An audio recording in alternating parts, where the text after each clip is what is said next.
morning, everyone, and welcome to Economic Insights today. I'm your host, Karen Fernandez, and we have an insightful discussion lined up for you on fiscal management in the Philippines. Fiscal management. Fiscal management is at the forefront of our nation's economic landscape. Today, we've assembled a panel of experts to delve into recent challenges, policies, and the overall financial health of our country. Let me introduce our esteemed panel for today's discussion. We have Dr. Riven Igos, our fiscal expert, Shalame Iting, our news correspondent, Gwendolyn Pardakibal, representing the government's viewpoint, Daniela de la Serna, our economic analyst, and Roname Gonzaga, who will be moderating your questions.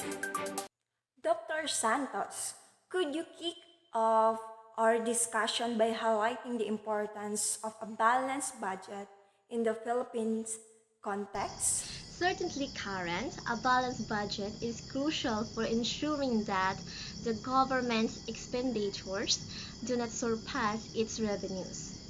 It acts as a financial safeguard, preventing excessive borrowing and reducing the risk of accumulating unsustainable debt.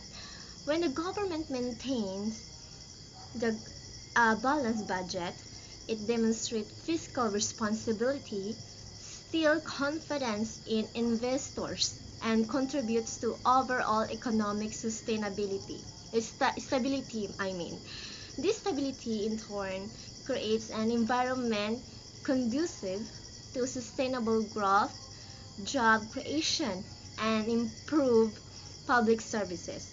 So, in essence, a balanced budget is the cornerstone of sound fiscal management, fostering economic health and resilience.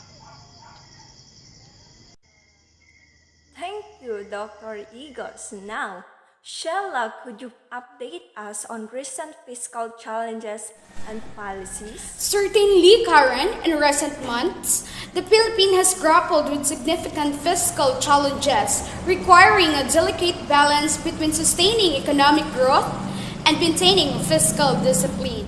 So the management of government spending has been a focal point as the country navigates need for ongoing economic stimulus and recovery efforts. Additionally, external factors, including global economic uncertainties and fluctuation in commodity prices, have added layers of complexity to the fiscal landscape. In response to these challenges, the government has implemented various fiscal policies with notable initiative being the Economic Resilience and Recovery Program, ERRP. This effort aims to bolster economic resilience and recovery by focusing on the primary objectives. Firstly, ERRP aims to stimulate job creation and support businesses through targeted financial assistance and incentives. Secondly, it seeks to invest in critical structure projects to spur economic growth and enhance the country's competitiveness. Lastly, ERRP prioritizes social welfare programs to provide safety net for vulnerable population, ensuring that no one is left behind in our path to recovery. So these policies are integral to ensuring a more robust fiscal position. So as part of the broader economic recovery strategy, the government has outlined plans to stimulate economic activity with investment and infrastructure, digitalization, and sustainable development project as the forefront. So these initiatives are designed not only address immediate financial needs, but also to lay the groundwork for sustainable growth in the post-pandemic era. So this is Shalome Achiting reporting on the noteworthy fiscal developments that are shaping the financial dynamics of our nation. And now we want to hear from you, our dear listeners. Dial in at 0965-930-1342 or drop your questions. I'm here to moderate and relay your thoughts to our panel. Ms. Wendelin, could you provide insights into recent government initiatives on fiscal policies? Certainly, Karen, the government is currently focused on implementing a comprehensive fiscal strategy aimed at fostering economic stability and growth. So, these initiatives utilize our broader commitment for a responsible fiscal management, ensuring that the public funds are utilized efficiently to address both immediate challenges and long term economic goals. Daniela, from an economic standpoint, how do you perceive the impact of recent fiscal decisions? Great question, Karen. From an economic perspective, recent fiscal decisions have been vital in addressing challenges such as sluggish GDP growth rate, high unemployment, and widening fiscal deficit. The emphasis on infrastructure spending and targeted stimulus measure is a positive step toward boosting economic activity and job creation. However, it's essential to consider potential challenges, including the risk of inflation due to increased government spending, the volatility of global commodity prices, and uncertainties in the international trade environment. These challenges could impact the effectiveness of fiscal policies and require careful monitoring to mitigate and any adverse effects.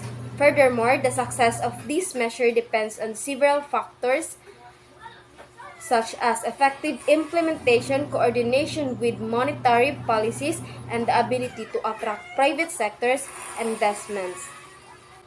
Additionally, external factors like global economic trends and geopolitical events can influence the outcomes of our fiscal strategies.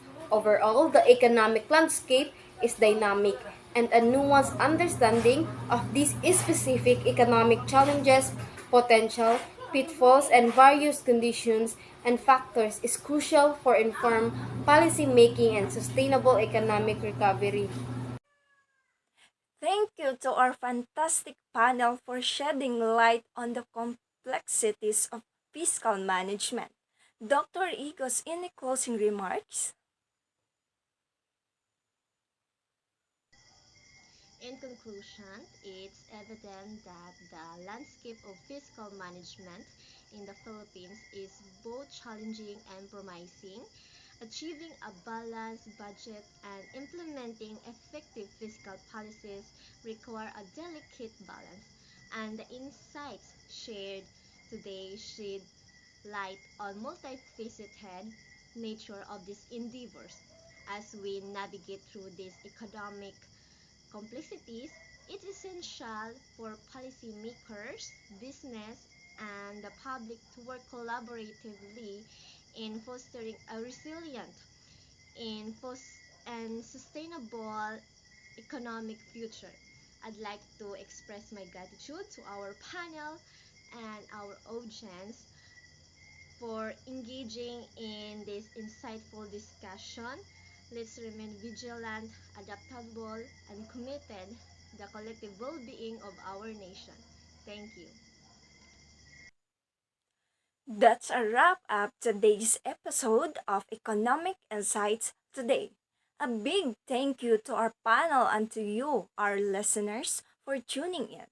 Join us next time as we continue exploring topics that shape our nation's economic landscape.